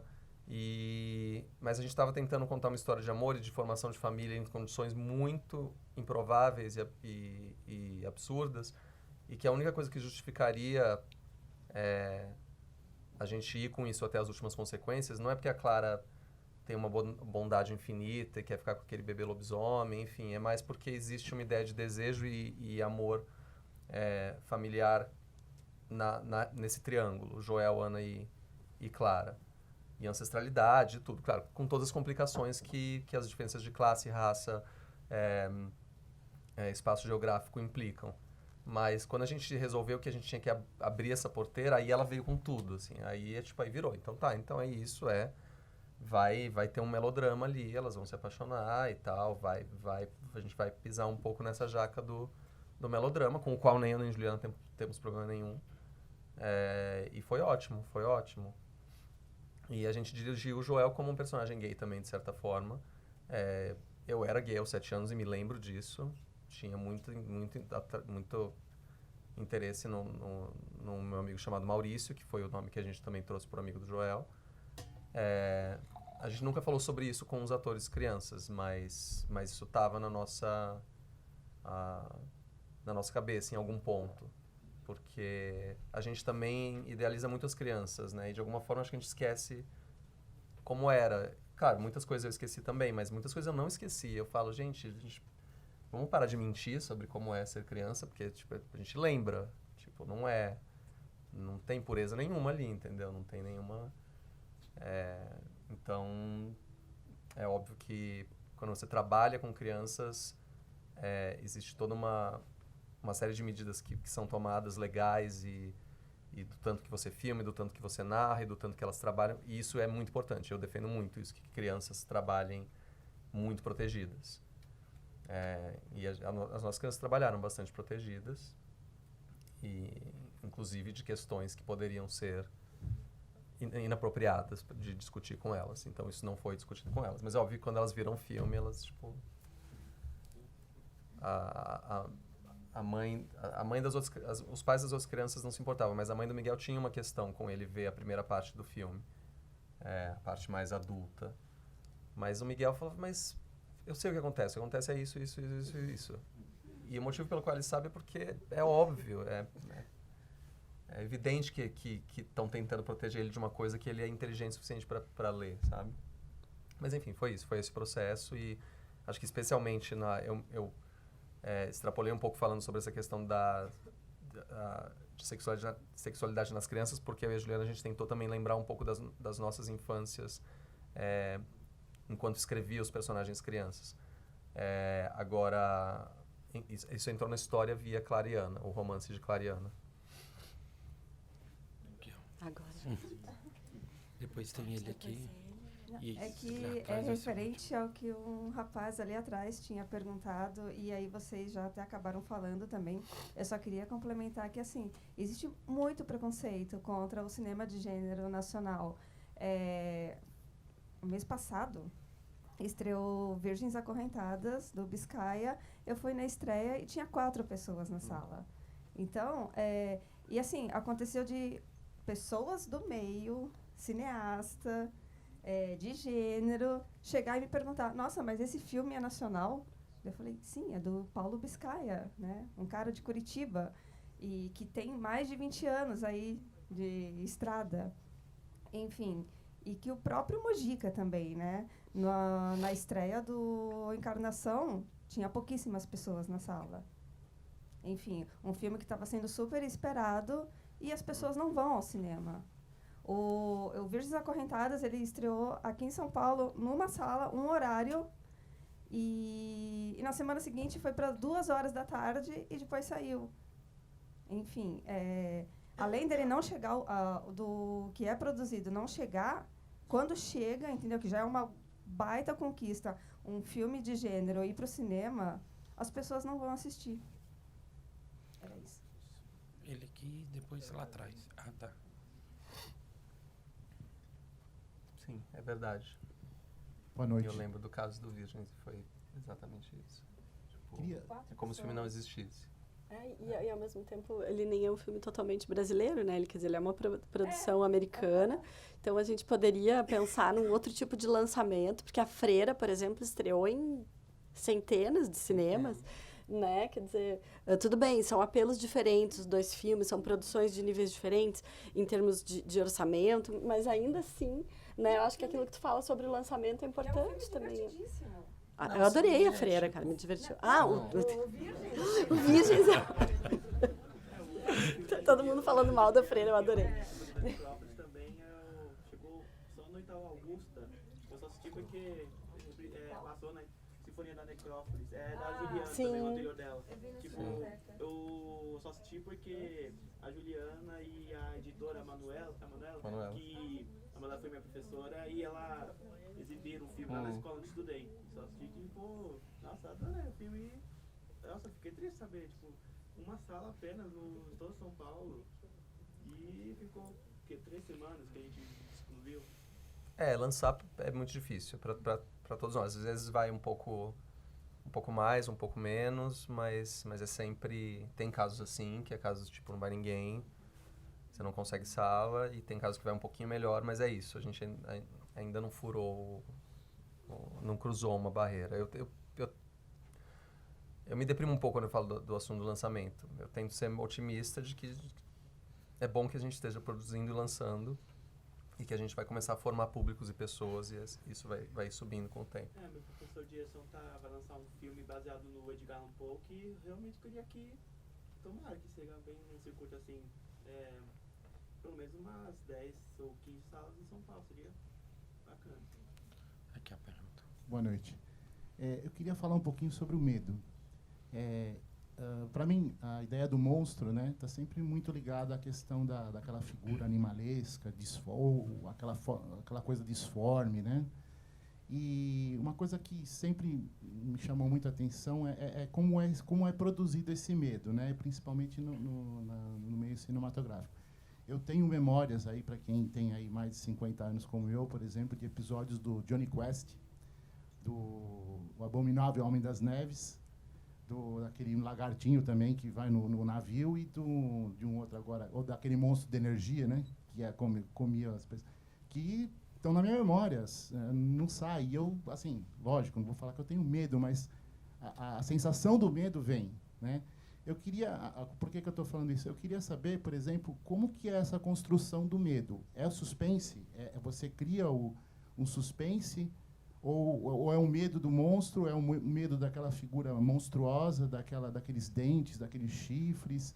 Como que funciona isso no cinema do terror, do suspense, enfim? Como que é construído isso? Porque eu tinha muito medo. Muito. Entendeu? Só fazer um outro parênteses. Scooby-Doo também dava medo, tá, gente?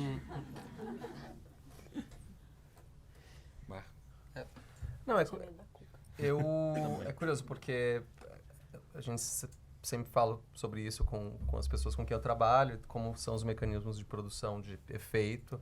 Suspense é mais fácil, enfim, fácil entre aspas, não é exatamente fácil, mas é a ideia de antecipação, você consegue construir com a mise-en-scène de alguma forma. Quem fazia isso muito bem era Hitchcock. Então, a ideia de atrasar a resposta para qualquer questão. E a questão pode ser de que se a pizza vai chegar ou não. Podem ser coisas cotidianas. Mas você consegue ferramentas narrativas para ficar segurando isso numa tensão. Agora, o medo, que é uma coisa... Eu sinto um pouco diferente do suspense, a coisa do perturbador e do indigesto e do tremor, do calafrio.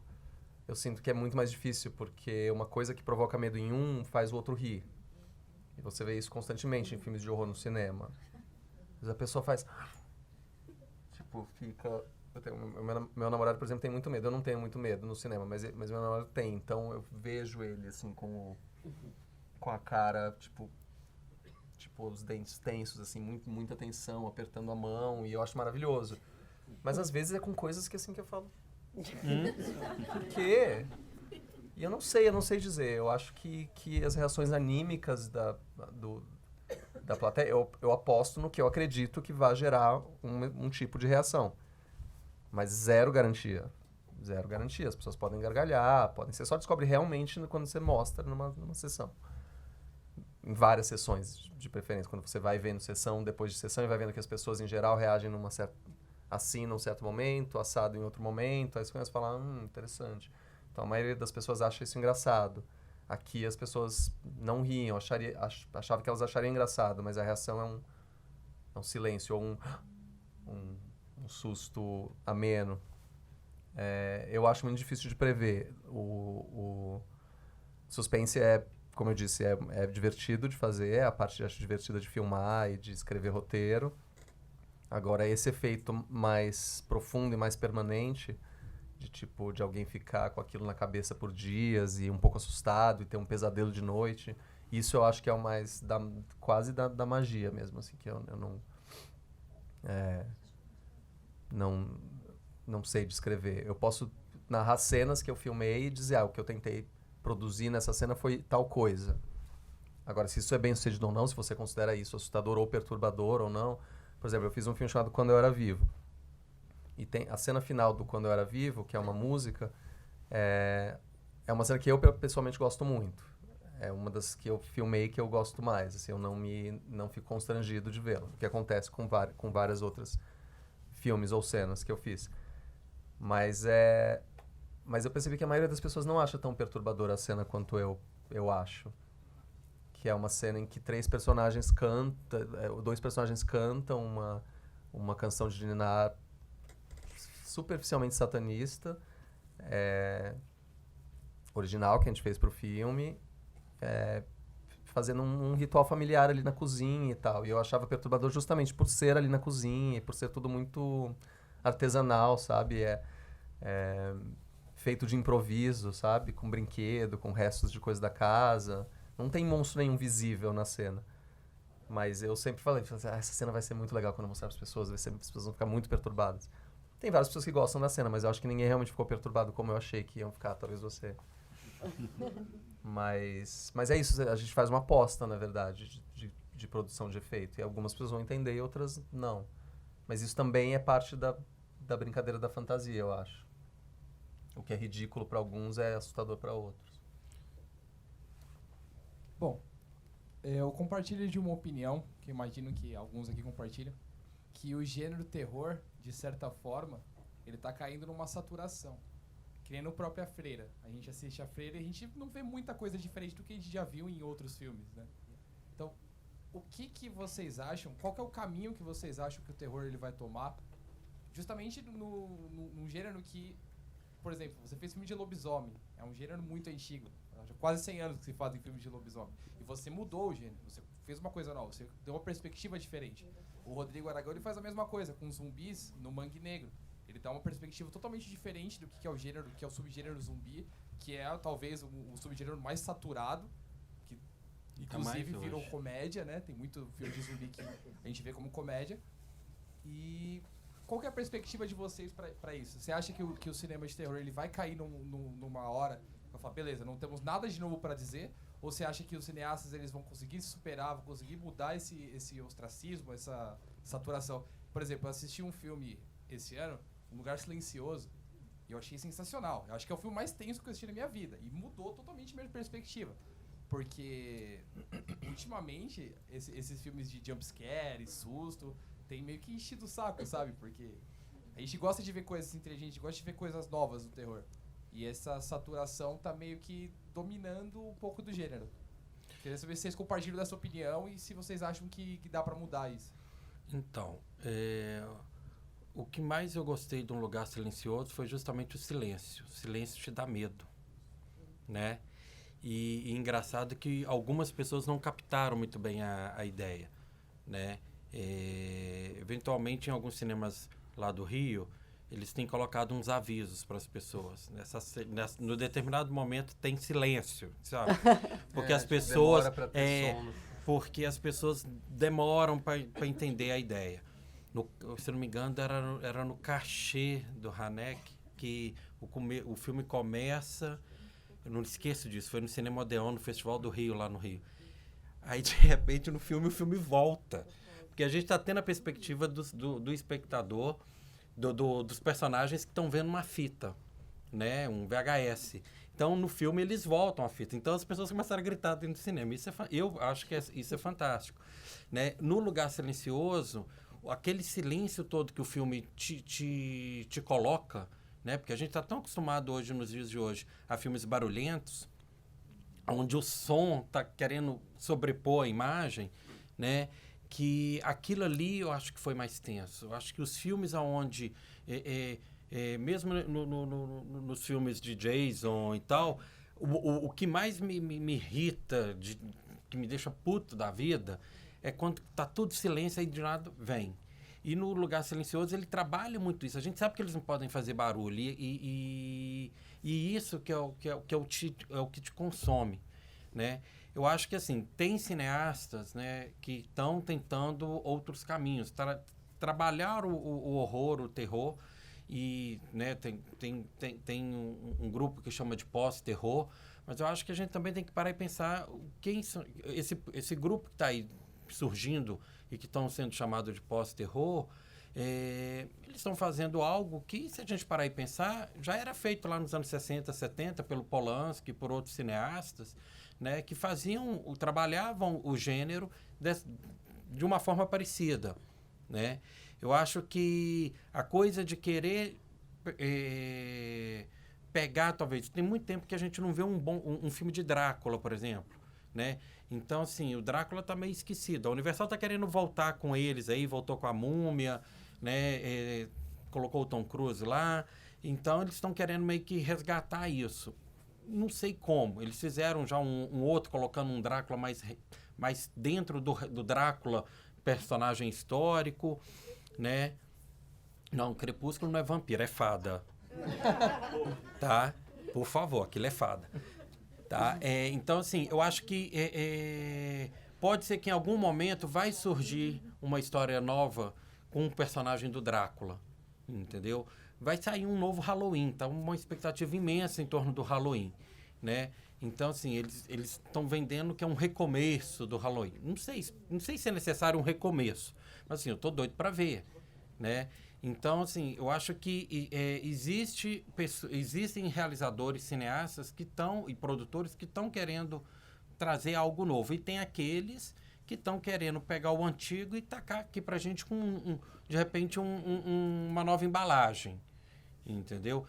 Porque ninguém vai inventar a roda mais, gente. A roda já foi inventada, não adianta, né? Mas eu acho que, assim, vale do realizador, do cineasta, do roteirista, ter esse cuidado, como o Mark e a Juliana tiveram, de dar um novo olhar da figura do lobisomem, né? Porque, assim, realmente, filme que não tem uma pegada infantil, voltada exclusivamente para o público infantil, com um personagem lobisomem criança, é muito raro, né? E para não dizer que talvez o deles seja o único, entendeu?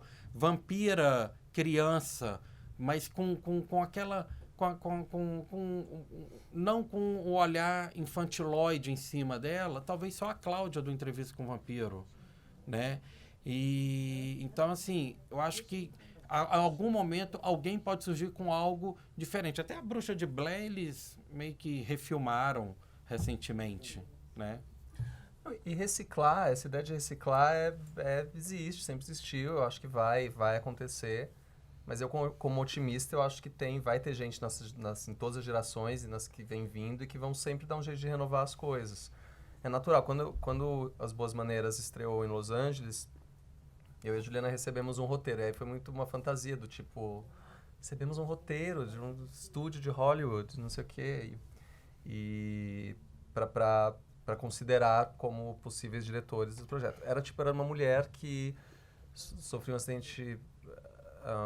de carro, e aí ela encontrava um filhote de lobo, bebê, e aí ela criava aquele lobo como filho dela numa casa, e ela dava de mamar pro lobo, e era meio engraçado, porque era um roteiro muito fraco, mas porque nos foi dado é porque a pessoa viu, os produtores viram Boas Maneiras e falaram, vocês não querem fazer esse aqui, que é igual, que é... Enfim, espero que não seja... era muito ruim, mas que é sobre uma mulher que cria um bebê lobo. Não, já fizemos esse filme, entendeu? Tem que também... Enfim, eu fiquei feliz que a gente falou, não, obrigado. Fiquei orgulhoso de não cair nessa lógica da reciclagem. Mas que é uma lógica que também... Não sei, talvez tenha gerado algumas coisas boas. Eu estava tentando lembrar se tem alguma coisa reciclada aqui que seja muito boa. Não tá me vindo, mas deve ter. Eu aqui vou defender a Freira. Eu achei divertidíssimo. Achei um filme de Scooby-Doo muito legal, né? Eu adoro jumpscare, adoro, né? Não que eu acho que os filmes de terror têm a obrigação de ter jumpscare, mas não me incomoda, eu dou pulo no cinema, salta pipoca. Olha isso. Gente, deixa eu pegar aqui. Né? Mas me parece assim, o gênero ele se reinventa muito, né? O horror é um dos gêneros mais, entre aspas, instáveis em termos de... quer dizer, você ao mesmo tempo que os filmes... O público continua percebendo os filmes como filmes de horror, eles são muito diferentes entre eles. Né? Uma comédia romântica dos anos 30 e uma comédia romântica de hoje, talvez você encontre uma maior estabilidade em algumas características do que o horror, tem muitos subgêneros, muitos monstros diferentes, épocas e tal. Então, há sempre uma reinvenção. Os monstros da Universal, por exemplo, em 38, ninguém aguentava mais. Eles já eram motivo de piada de comédias na Abbott televisão, Costello. Abbott e Costello, no começo dos anos 50. Aí vem a Hammer, enfim, reinventou Renova esses tudo. monstros, deu uma outra renovada, né?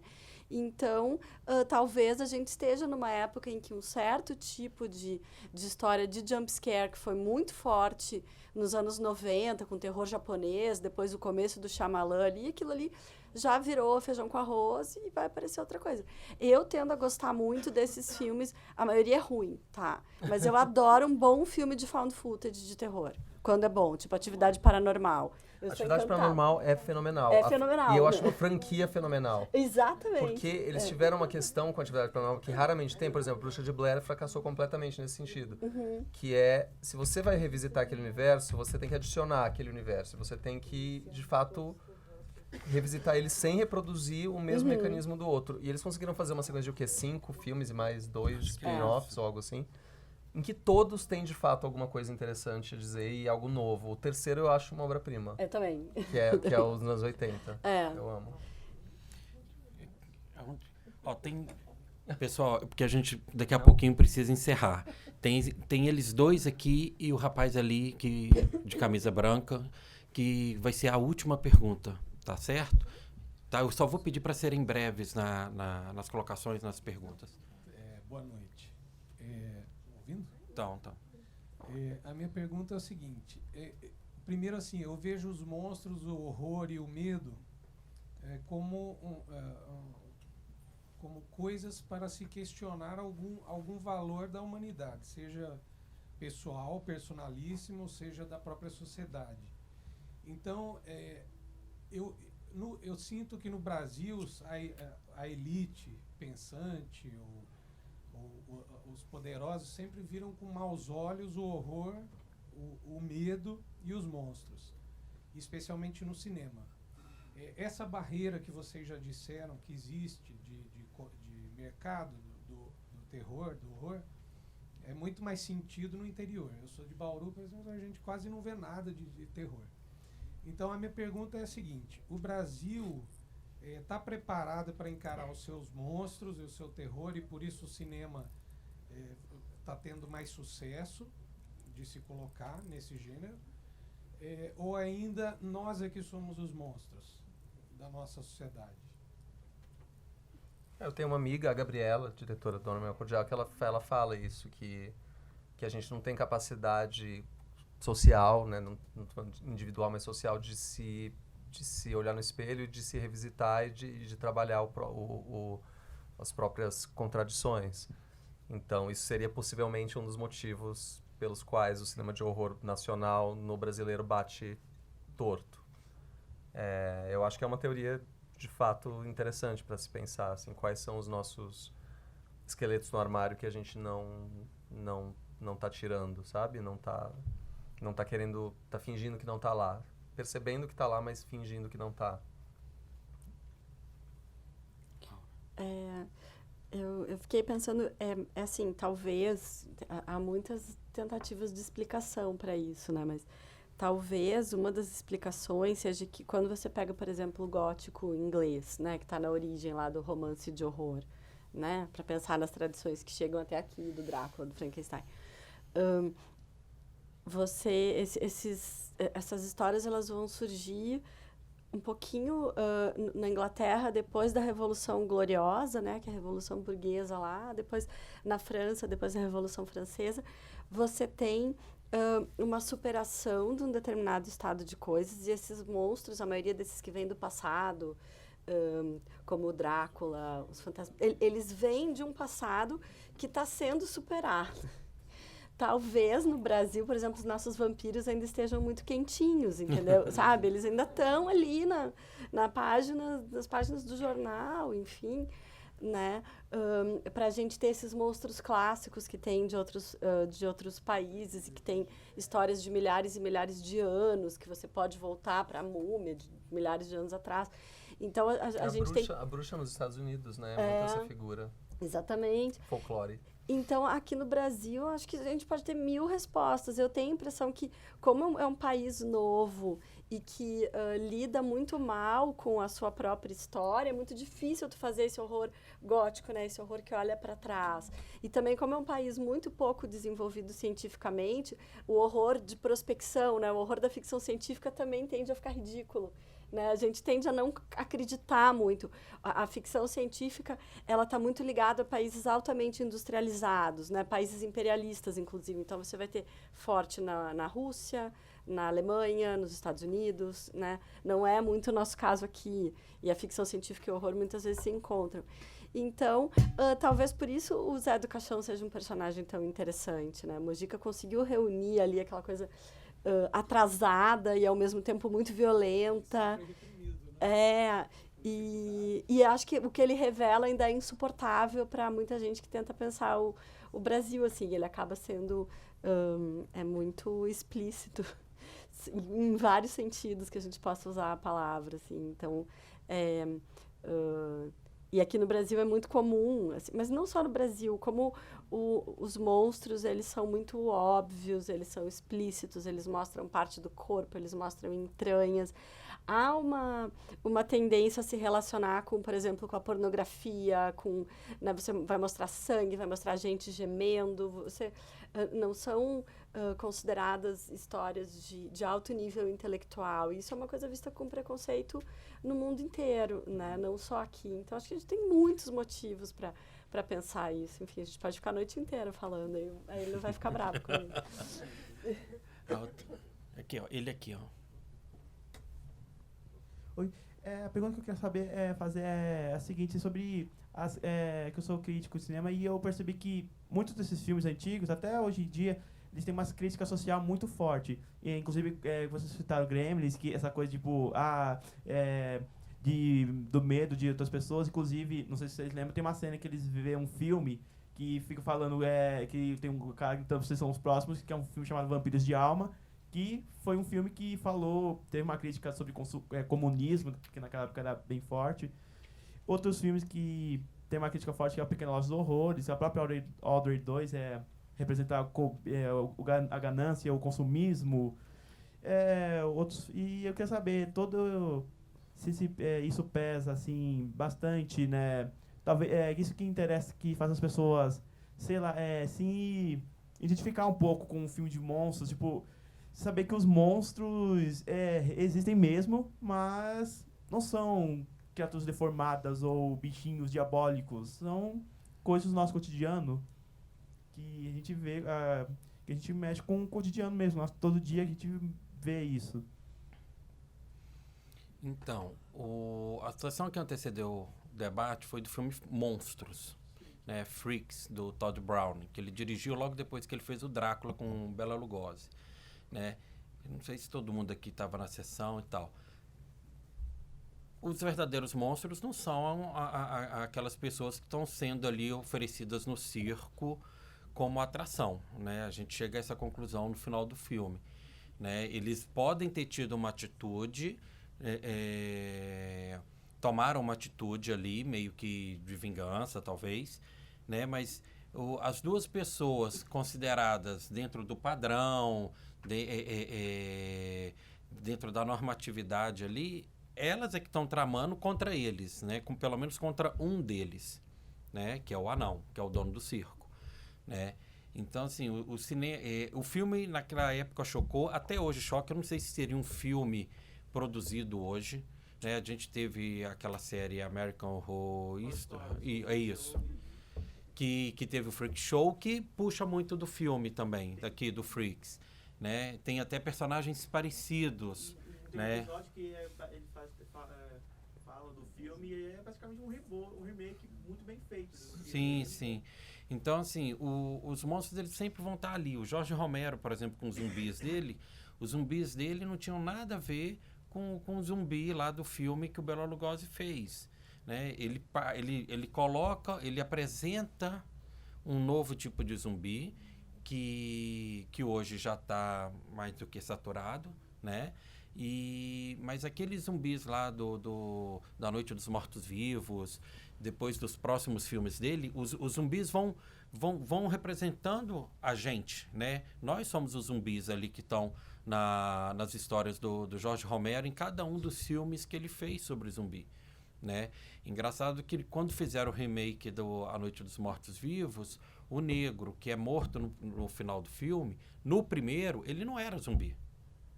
Ele não era zumbi, ele saía da porta, ele era o único que sobrevivia.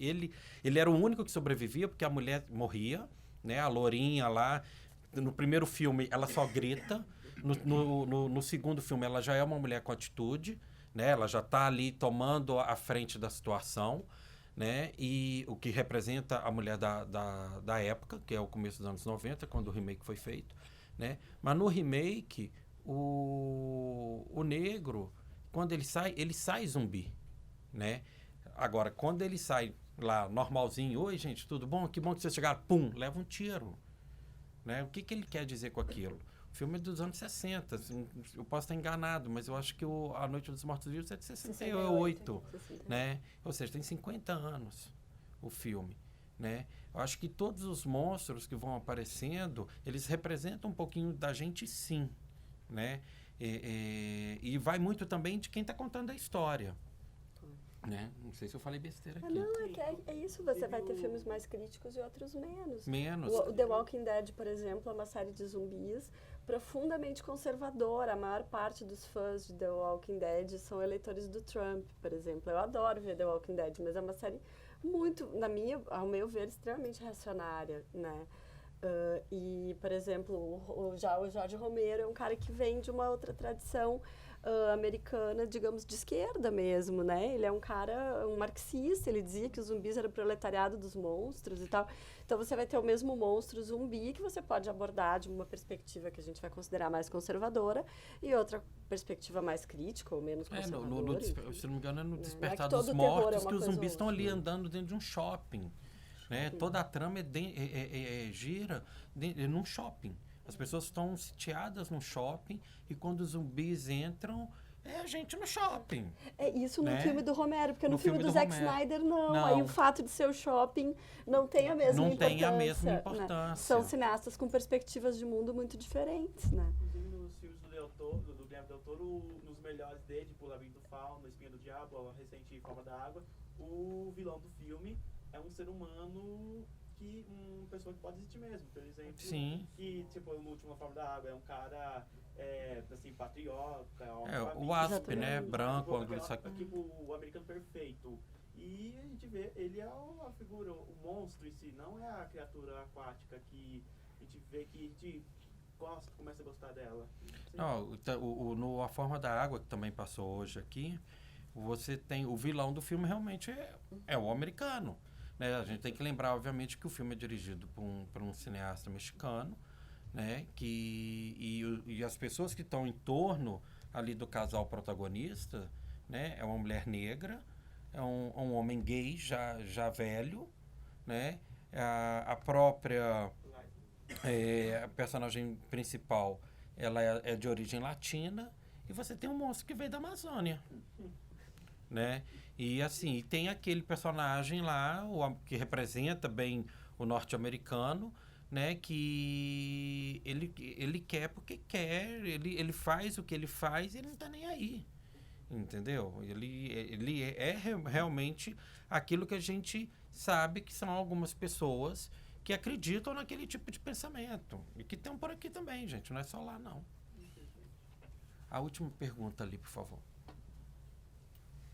Oi, Marco. Primeiro eu queria falar que eu fiquei muito feliz que você falou sobre o final do Quando Era Vivo, porque realmente é a minha cena favorita dos seus filmes.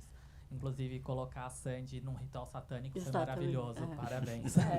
E aí a pergunta é que você falou um pouco sobre os monstros invisíveis, como você gosta deles, citou até a Bruxa de Blair. E eu lembrei um pouco do seu primeiro longa-metragem, O Trabalhar Cansa. Lá a gente tem um mercado, tem todo aquele ar misterioso, em alguns momentos parece que tem algum monstro assombrando o lugar, mas a gente nunca vê nada. Eu queria saber se você coloca o Trabalhar Cansa também dentro desse gênero, podemos dizer assim, dos monstros invisíveis. Isso tem a ver com o seu gosto mesmo, pelo não visto. Sim, eu e a Ju, a gente falava muito disso, porque, de novo, uma mudança de roteiro. Originalmente, o que estava enterrado lá no mercadinho do Trabalhar Cansa não era uma criatura, era um moçado, mas acho que era um moçado humana na primeira versão que a gente escreveu. Ou era só um osso, não lembro. E a gente foi reescrevendo a história e uma hora a gente falou, essa criatura tem que ser meio uma criatura que você não entende muito bem o que é, talvez até um lobisomem. Mas uma criatura que a gente começou a chamar de a besta, era uma besta que estava naquela parede. Só que no Trabalhar Cansa isso é revelado como questão bem no final, né? Então o filme todo acaba sendo sobre uma sensação de que esse lugar está dando problema, de que tem encanamento ruim, de que tem... A gente gostava da ideia de trabalhar o mercadinho como um lugar naturalmente assombrado, sabe? Um lugar meio... Fazer desse espaço um mercadinho de bairro um lugar maldito. E foi divertido, assim, foi divertido trabalhar essas cenas noturnas, quando a Helena tá sozinha no mercado. E como fazer aquele lugar um lugar gótico. A gente fala, esse mercadinho tem que ser gótico. Ele tem que ser no Bom Retiro, de hoje em dia e tal, mas ele tem que ser gótico. E é como a gente falava no Boas Maneiras, no apartamento da Ana, que é um apartamento duplex na região da Berrine e tal, mas que a gente também queria que fosse gótico, entendeu?